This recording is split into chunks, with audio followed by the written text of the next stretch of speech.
అందరికీ నమస్కారం. Welcome to I dream. నేను మీ ఝాన్సీ. తినే ఆహారపు అలవాట్లు ఎలా ఉండాలి, అసలు మన ఆయుర్వేదం ఎలా తినమని చెప్పింది, మనం ఎలా తింటే ఆరోగ్యంగా ఉంటాము, ఈ విషయాలు తెలుసుకుందాము. ప్రస్తుతం మనం ట్రెడిషనల్ హీలర్ ఇంకా హెర్బలిస్ట్ ఆంజనేయ రాజు గారి దగ్గర ఉన్నాము. నమస్తే సార్. నమస్కారం అమ్మ. సద్దంలో పెరిగేసుకొని పొద్దున్నే అదే తినేవాళ్ళని చెప్తూ ఉంటారు చాలామంది. అప్పట్లో ఆహారం కూడా ధాన్యాలు అంత పండవు, ఉన్నదే అందరూ గంజి కానీ లేకపోతే అలా తినేవాళ్ళు అంటుంటారు. ఇప్పుడు అదే ఫుడ్ని మనం తీసుకోవచ్చా? ఎందుకంటే అన్ని పాలిస్టర్ రైస్ ఉంటున్నాయి, అది తీసుకోవచ్చా? మరి ముఖ్యంగా షుగర్ పేషెంట్స్ని మనం హైలైట్ చేయాలి. ఎందుకంటే అసలు అన్నమే తినద్దు అంటున్నారు కాబట్టి చద్దన్నం, మళ్ళీ అందులో కార్బోహైడ్రేట్స్ ఎక్కువ అవుతాయని బోలెడ్ డౌట్స్ వస్తూ ఉంటాయి. మరి షుగర్ పేషెంట్స్ తీసుకోవచ్చు, ఎవరు తీసుకుంటే మంచిది? అలా పులిసి నైట్ పెరిగేసిన అన్నం. అద్భుతమైన ప్రశ్న అమ్మ, మామూలు ప్రశ్న కాదు ఇది. ఎందుకంటే పూర్వం ఆ చద్దన్నం దేంట్లో తినేవారమ్మా?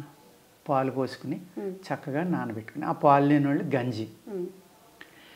రైస్ ఎటువంటి రైస్ అమ్మా? ఓన్లీ తొక్క తీసిన 100% బ్రౌన్ రైస్. శక్తి అంతా ఆ బ్రౌన్లోనే ఉందమ్మా. ఇప్పుడు మీరు అన్నారు పాలిష్ రైస్, ఆ శక్తి తీసేసి గడ్డి తింటున్నాం, మనం చెత్త తింటున్నాం. తెల్లటి బియ్యం, దానికి మళ్ళీ పాలిష్ కూడా. ఎందుకంటే నవలకండ నోట్లో పెట్టుకోగానే గొంతుకులోకి దిగిపోవాలి, నవలకూడదు. ఎప్పుడైతే బ్రౌన్ రైస్ తిన్నారో మీరు 100%, దానికి సాయం ఒక ఎరువులు, దోళ్ళ ఎరువు లేకపోతే ఇంకోటో పొలంలో పోయిన గడ్డో, అవన్నీ దోళ తినగా మిగిలిన ఆ ఉచ్చపోసి పేడ వేసి తొక్కిన గడ్డు పట్టుకెళ్ళి పెంట చేసి ఆ పెంట పట్టుకెళ్ళి వేయటం తప్ప యూరియా కానీ పొటాష్ కానీ ఇంకోటి కానీ ఏమీ లేవమ్మా. చక్కగా పండి ఎటువంటి కెమికల్ పురుగు మందులు ఏమీ లేకుండా న్యాచురల్గా పండించిన ఆహారం మనం తిన్నాం. ఆ పంట కూడా 6 నుంచి 8 నెలలు పండేదమ్మా. 6 నెలల్లో పండి ఉండి తర్వాత కొత్త విత్తనాలు వచ్చినాయి. ఒక చికెన్ పుట్టిన తర్వాత ఒక అర కేజీ నుంచి కేజీ అవ్వాలంటే 6 నెలలు పడుతుందమ్మా. ఒక బాయిలర్ చికెన్ 32 రోజుల్లో 2 కేజీలు అవుతుంది. ఇది న్యాచురలా, అది న్యాచురలా? ఈ నాటుకోడి తింటే అంత బలం, ఈ బ్రాయిలర్ తింటే ఏంటి? అదేవిధంగా ఇప్పుడు మనం ఈ ఆహారం అనేది 90 రోజులు 120 రోజులు 100 రోజులు పండి తింటున్నాం. అప్పట్లో కూడా పండి ఉండి 90 రోజులు కూడా ఉండి, జిమ్ ఎత్తే కూడా 70 రోజులు 80 రోజులకి ఆహారం వచ్చేది. కానీ అప్పుడు భూమిలో ఎంత శక్తి ఉండేదమ్మా. ప్లస్ పై పొర తీసుకుని తిన్నారు తప్ప మొత్తం పాలిష్ చేసేసి ఆ తౌడు ఇవన్నీ తీసేసి తినలేదమ్మా. ఏమీ లేదమ్మా. B12 డెఫిషియన్సీ అంటున్నారు. ఆ తౌడు తినమానండి, 1 నెల చక్కగా పంచదార వేసుకుని కోన్ తౌడు అని మెత్తగా ఉంటుందమ్మా. ఎంత స్మూత్గా ఉంటుందంటే మైదా కంటే బాగుంటుంది. అది చక్కగా వేపించుకుని లైట్గా నెయ్యిలో పంచదార కలుపుకుని యాలకులు వేసుకుని తినమనండి, సున్నుండి కంటే బాగుంటుంది. 1 నెల తినమనండి, B12 ఫిలప్ అయిపోతుంది. అంటే ఎంత శక్తిని మనం వేస్ట్ చేస్తున్నాం. మీకు ఇక్కడ ఉదాహరణ కావాలంటే పురుగులమ్మ. తెల్ల బియ్యం మీరు ఇంట్లో పెట్టుకోండి, పురుగు పడదు. బ్రౌన్ రైస్ ఇంట్లో పెట్టుకోండి, వారంలో పుచ్చిపోతాయి. నేను అనేక వీడియోల్లో చెప్పాను ఈ విషయం. అంటే పురుగు ఊసేసి అది దరిద్రం అని వదిలేసింది మనం తింటున్నాము. అది తెలివైందా? మనం తెలివైన. బ్రౌన్ రైస్ వెంటనే పురుగు ఎందుకు వస్తుందమ్మా? దానికి తెలుసు అందులో ఫుడ్ ఉందని, అది తినొచ్చండి. అది నాకు అక్కర్లేదని వదిలేసింది, అది మనం తింటున్నాం.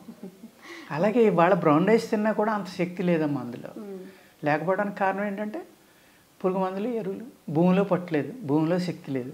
మనం ఏదో తినాలని తింటాం తప్ప. అంటే దీని మీద 10 times బెటర్ అది. అలాగే న్యాచురల్ మీరు పండించుకుని తింటే 100 times బెటర్. అటువంటిది బ్రౌన్ రైస్ తిన్నారనుకోండి, ఇప్పుడు తింటే అరగట్లేదు, గ్యాస్ అంటున్నారు, ఇండైజెషన్ అంటున్నారు, పిల్లలకి మోషన్స్ ఎక్కువ అవుతున్నాయి అంటున్నారు. అంటే ఈ తరతరాలుగా 2-3 తరాలు తినేస్తున్నాం. ఇది ఆల్మోస్ట్ ఒక 40 ఏళ్ళ నుంచి 30 ఏళ్ళ నుంచి తింటున్నామమ్మా. తింటామంటే అప్పుడే ఈ ఆడపిల్ల అనుకోండి, ఆవిడ 18 ఏళ్ళ పిల్ల అయితే 20 ఏళ్ళ పిల్లలు పుడతారు. ఈవిడ పుట్టిన కాడి నుంచి అదే తింటాను, ఆవిడ పిల్లలు అదే తింటున్నారు. ఇప్పుడు బ్రౌన్ రైస్ కొత్తగా తిన్నారంటే ఆడికి అరగట్లేదు. అంటే మన డైజెషన్ సిస్టమ్ కూడా వీక్ అయిపోయింది అనమాట. ఈ విధమైన ప్రాబ్లం వస్తుందమ్మా. అంచేత అప్పట్లో ఏంటంటే ఆ సద్దన్నం తిన్నా కానీ అద్భుతమైన బ్రౌన్ రైస్ అది, దానికి సాయం ఆ వండిన గంజి కూడా వేస్ట్ అవ్వకుండా ఆ రైస్లో వండుకొని మళ్ళీ కాస్త పెరిగేసుకుని తినేవారు, లేదంటే పాలలో తోడుపెట్టుకుని తినేవారు. పాలలో హైయెస్ట్ కాల్షియం మినరల్స్ ఇవన్నీ ఉండేవి. అప్పట్లో గేదె పాలు కూడా తాగేవారు కాదు, అందరి ఇళ్ళల్లోనే ఆవులు ఉండేవి. ఆవు పాలతో చక్కగా తోడుపెట్టుకునేవారు. దాంట్లో మళ్ళీ ఏం చేసేవారు, వేడి శరీరాలు అయితే ఒక ఉల్లిపాయ వేసుకున్నారు, వాత శరీరాలు అయితే ఒక పచ్చిమిరపకాయ వేసుకునేవారు. ఆ వాతం వేడి లేకుండా అది కంట్రోల్ చేసేస్తుంది. మళ్ళీ కారం తినలేని వాళ్ళు అయితే ఉల్లిపాయతో తినేసేవారు, మిరపకాయ అక్కడ పెట్టి. అదే మిరపకాయ కావాల్సిన వాళ్ళు చక్కగా అది కొరుక్కుని తినేవారు. టేస్ట్ని ఎంజాయ్ చేశారు. కాస్త ఉప్పు వేసేవారు అందులో తిని ముందర.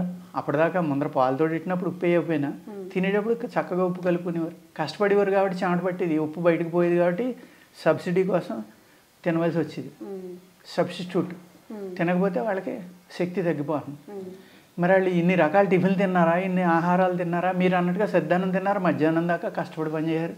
మధ్యాహ్నం వచ్చిన భోజనం ఉండేది, ఏదో కూర ఉంటే ఉండేది, లేకపోతే లేదు ఒక ఆవకాయ బద్ద వేసుకుని తిని మళ్ళీ అదే మజ్జిగను అదే గంజాను. మరి జబ్బు లేకుండా అంత గట్టిగా ఎలా ఉన్నారమ్మా వాళ్ళు?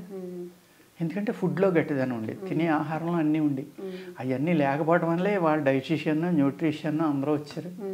అందరూ చెప్పి మనం వినవలసి వస్తాం. ఆహారం కనుక సరైన ఆహారం పండించుకుని తినగలిగితే ఇవన్నీ అక్కర్లేదు, అక్కడే మనం ఫెయిల్ అవుతాం.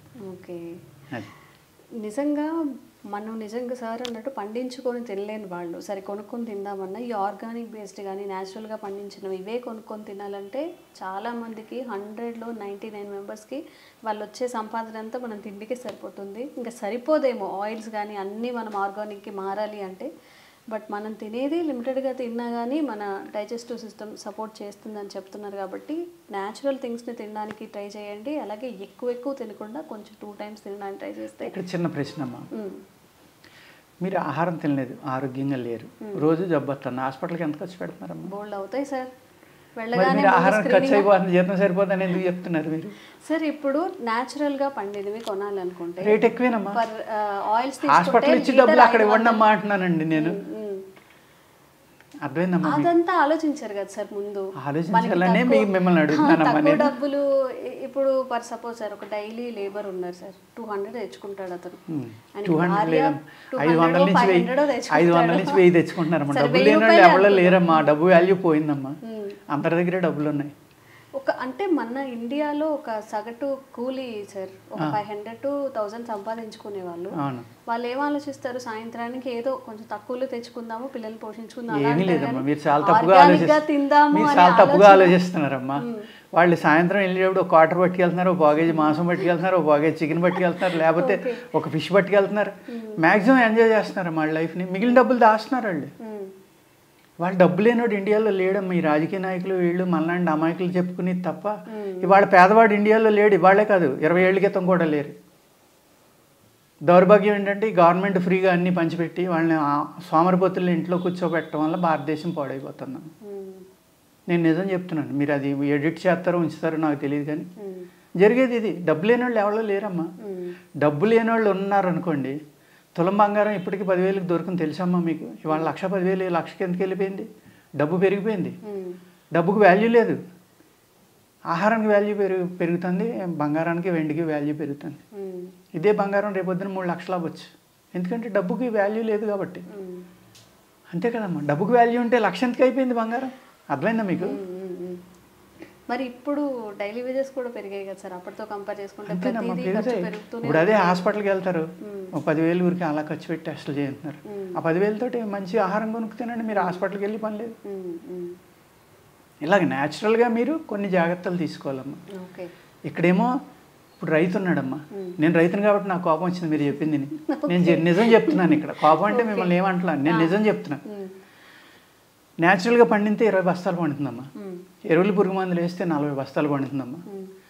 మరి 40 బస్తాలు వచ్చినా అక్కడ వీళ్ళకి తెలియని రహస్యం చెప్తున్నాను నేనండి. ఇక్కడ ఆ 40 బస్తాల కోసం అతను 25,000 ఖర్చు పెడుతున్నాడు తెలుసా ఎకరానికి. ఈ 20 బస్తాలు ఆయన 5,000 ఖర్చు పెడతాడు, కానీ ప్రొడక్షన్ తక్కువ వస్తుంది. ఒకవేళ లాస్ వచ్చింది అనుకోండి, ఇతను ఎందుకు పనిచేయడు? ఇక్కడ రహస్యం ఏంటంటే ఈ 20 బస్తాలు పండినా కూడా మీరు 40 బస్తాల్లో తినేది 100 గ్రాములు తింటే ఏం దొరుకుతుందో మీకు, ఈ 20 బస్తాల్లో తినేది 50 గ్రాములు తింటే అంతే దొరుకుతుందమ్మా మీకు. ఇక్కడ ఓన్లీ మనం ఏమనుకుంటున్నాం అంటే క్వాంటిటీ పాపులేషన్ పెరుగుతూ వస్తుంది కాబట్టి క్వాంటిటీ పెరగాలి, ఫుడ్ పెరగాలి. అక్కడ ఆహారం తినడం ఏమవుతుంది, అక్కడ తౌడు కింద వాటి కింద మనం తీసి పడేస్తాం. ఇది బ్రౌన్ రైస్ కింద ఆడించుకుని తినండి, దానికన్నా ఇంకా రెట్టింపు ప్రోటీన్ విటమిన్ మీ ఆహారానికి సరిపడి, ప్లస్ రైస్ కూడా ఎక్కువ అవుతుందమ్మా, అన్నం కూడా ఎక్కువ అవుతుంది న్యాచురల్గా పండింది. మరి ఇలా లెక్కేసుకుంటేనమ్మా, అలా చేయటం వల్లే కదా ఇన్ని జబ్బులు కొని తెచ్చుకుంటున్నాం. ఇలా ఎందుకు వెళ్ళకూడదు? మేబీ ఇది కూడా డైవర్షన్ ఏమో సార్. ఇప్పుడు బయట చెప్పే కొన్ని వీడియోస్ చూసినప్పుడు కూడా డిఫరెన్స్ ఏమనిపిస్తుంది అంటే, అవును, కొంతమంది మోసం చేస్తున్నారు. ఆర్గానిక్ అని ఏవైతే చిన్నగా ఉంటాయి, చోట్ల మోసాలు ఉంటాయి. కొన్ని చోట్లేమో కాస్ట్ ఎక్కువ ఉండడం వల్ల ఇంత పెట్టి ఎందుకు కొంటాము, 1 లీటర్కి 500 పెట్టేది బయట 4 లీటర్లు దొరుకుతుంది కదా అని ఆలోచిస్తూ ఉంటారు. ఈ డైవర్షన్స్ కేవలం నా తప్పు మాత్రమే కాదు, నాలాంటి చాలా ఆలోచించే వాళ్ళ తప్పు. ఎలా ఉందంటేనమ్మా, స్టార్ హోటల్కి వెళ్ళి అక్కడ 500 టిప్ ఇచ్చి వస్తారు, 100 ఇస్తారు, 50 ఇస్తారు. ఒక రిక్షా ఎక్కి ఆడు కష్టపడి తొక్కి తీసుకెళ్తాడమ్మా మిమ్మల్ని 4 కిలోమీటర్లు. ఆడొక 10 రూపాయలు ఎక్కువ ఇవ్వయ్యా సార్ అంటే అని బూతులు తిడతాం.